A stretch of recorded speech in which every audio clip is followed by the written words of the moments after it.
বাংলাদেশের রাজনীতিতে এখন যা হচ্ছে তা নিয়ে তো চারদিকে অনেক আলোচনা বিশ্লেষণ।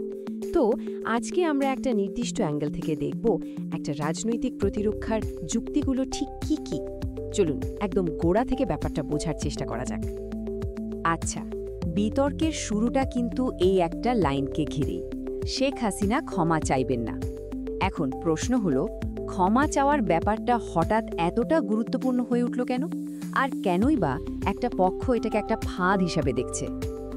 হ্যাঁ, ফাঁদ শব্দটা ব্যবহার করা হচ্ছে কারণ এই ভাষ্য অনুযায়ী ক্ষমা চাওয়ার দাবিটা কিন্তু শুধু অনুশোচনার বিষয় না, এর পেছনে নাকি একটা গভীর কৌশলগত প্যাঁচ আছে, একটা আইনি ফাঁদ। কি সেই ফাঁদ? চলুন একটু ভেঙে দেখি ব্যাপারটা। তো এই পুরো বিতর্কের মূলে আছে সাবেক প্রধানমন্ত্রীর দেওয়া কয়েকটা আন্তর্জাতিক সাক্ষাৎকার।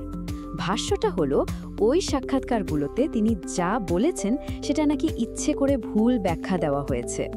তাহলে প্রশ্ন আসেই, আসল কথাটা কি ছিল?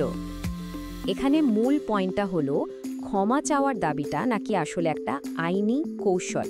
মানে বলা হচ্ছে যে যদি সাবেক প্রধানমন্ত্রী বলে ফেলতেন আমি ক্ষমা চাইছি, তাহলে ওই ভিডিওটাই আদালতে একটা স্বীকারোক্তিমূলক জবানবন্দি হয়ে যেত।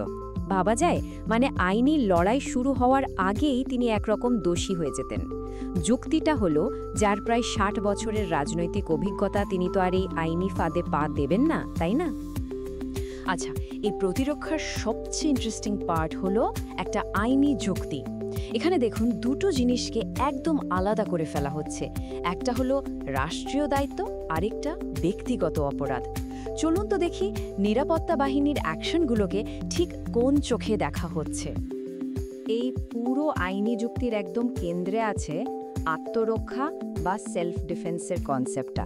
মানে সোজা কথায় বাংলাদেশের আইনি বলছে যে যখন একজন পুলিশ বা নিরাপত্তা বাহিনীর সদস্যের জীবন বিপদে পড়বে, তখন তিনি নিজের জীবন বাঁচাতে পাল্টা ব্যবস্থা নিতে পারেন। এই স্লাইডে ব্যাপারটা আরও পরিষ্কার করা হয়েছে। যুক্তিটা হলো,